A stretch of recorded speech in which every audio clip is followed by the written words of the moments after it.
दोस्तों, आज की इस वीडियो में हम आपको मुबारकपुर के चंद पहलुओं से रूबरू कराएंगे। पहले हम आपको यह बताएंगे कि सन 1890 ईस्वी में आजमगढ़ की एक आधिकारिक रिपोर्ट बताती है कि उस समय आजमगढ़ के निवासी कलकत्ता और आसाम जैसी जगहों पर जाकर मेहनत मशक्क़त करके इस ज़िले में औसतन 13 लाख रुपया सालाना अपने परिजनों तक भेजने का कार्य करते थे, जो आज के अरबों रुपए के बराबर बनती है। दोस्तों, मऊ, मुबारकपुर, लखनऊ, टांडा, बनारस और सासाराम जैसे बुनाई केंद्रों के बुनकर उर्दू भाषा को अपना गौरव मानते थे, क्योंकि यह भाषा पूर्व में अवध के नवाबों और उनके अधिकारियों द्वारा इस्तेमाल की जाती थी। इसीलिए इनका मानना था कि यह भाषा इन क्षेत्रों में इन्हें एक अलग पहचान दिलाती है। ज्ञानेंद्र पांडे, जो कि मुबारकपुर के इतिहास का लेखक है, वह कहता है कि मुबारकपुर के निवासियों की समझदार नेतृत्व और सामूहिक भावना उन्हें इस इलाके का असली नायक व हीरो बनाती है।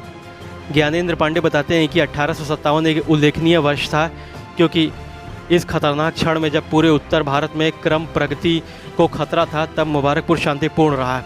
आजमगढ़ के मजिस्ट्रेट मिस्टर हॉर्न ने सितंबर 1857 में एक रिपोर्ट दी कि मोहम्मदाबाद तहसील, जिसमें मुबारकपुर और मऊ के कुछ इलाके भी थे, इस ज़िले के सबसे बढ़िया, अपराध मुक्त और यहाँ की सड़कें सबसे सुरक्षित बताया था, जो कि पूरे उत्तर भारत में मुबारकपुर के लिए एक आत्म बधाई की बात थी। 1857 में एक महत्वपूर्ण घटना घटी थी, जब मुबारकपुर और मऊ के 5000 बुनकरों के बाहर के बाज़ारों में बिकने के लिए जा रहे सामानों को आजमगढ़ की सीमा के बाहर विद्रोहियों द्वारा लूट लिया गया था, जिससे इन इलाकों के बुनकरों में भारी आक्रोश पनप उठा था।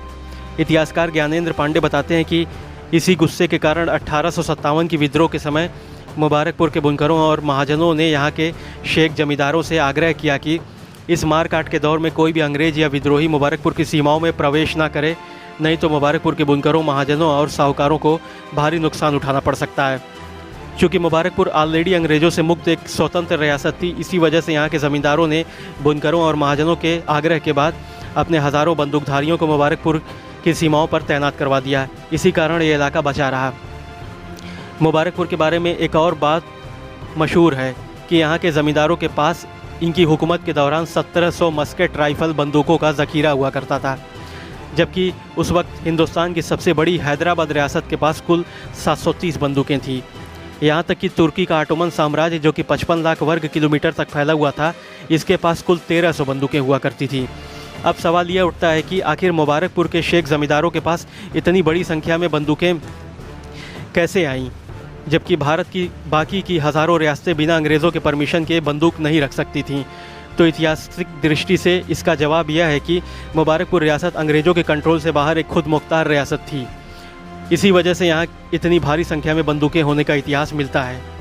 दोस्तों, इतिहास में अगर पीछे जाएं तो हमें पता चलता है कि ऐसे बहुत से साम्राज्य और सल्तनतें गुजरी हैं, जिन्होंने किसी एक पार्टिकुलर वक्त पर पहुंचकर बहुत उरूज पाया, जैसे मुग़ल साम्राज्य, नेपोलियन का साम्राज्य, मंगोल साम्राज्य, चीनी साम्राज्य आदि। ठीक इसी तरह सन 1750 से 1900 ईस्वी के शुरुआती दशक के ज़माने को मुबारकपुर के उरूज का दौर माना जाता है।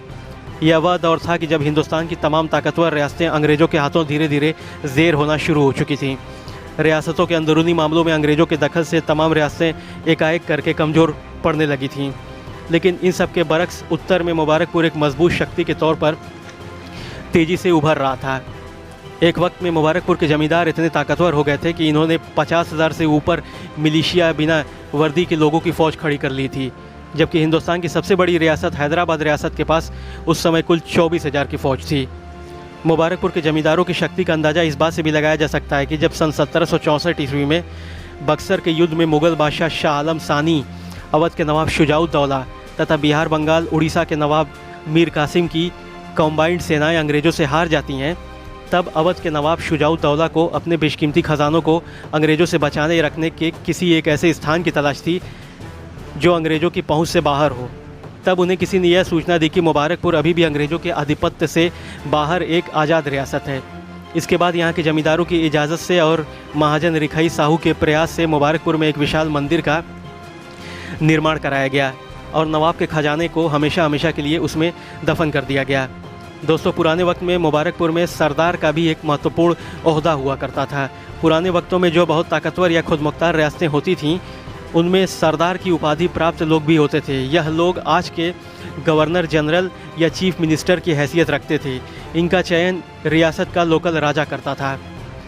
दोस्तों, मोहम्मद अली हसन अपनी किताब में पूरा दीवान मुबारकपुर के रहने वाली किसी मरियम नामक औरत का जिक्र करते हैं। जो कि कुरैशी समाज से बिलोंग करती है।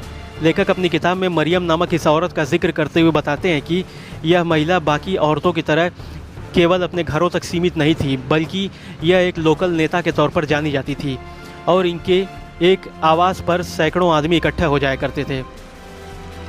मरियम को मुबारकपुर के ज़मींदारों का भी अच्छा खासा संरक्षण प्राप्त था। मरियम नामी इस महिला का इतिहास सन 1842 और इसके आसपास के सालों में मिलता है।